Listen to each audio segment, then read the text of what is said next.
حدیث نمبر 210۔ عبداللہ بن نمیر اور سفیان اعمش سے، انہوں نے عبداللہ بن مرہ سے، انہوں نے مسروق سے، اور انہوں نے حضرت عبداللہ بن عمر رضی اللہ عنہ سے روایت کی۔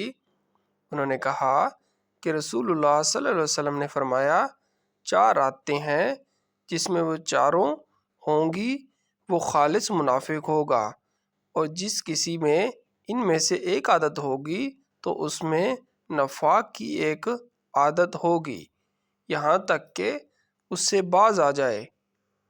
وہ 4 یہ ہیں: جب بات کرے تو جھوٹ بولے، اور جب معاہدہ کرے تو توڑ ڈالے، اور جب وعدہ کرے تو وعدہ خلافی کرے، اور جب جھگڑا کرے تو گالی دے۔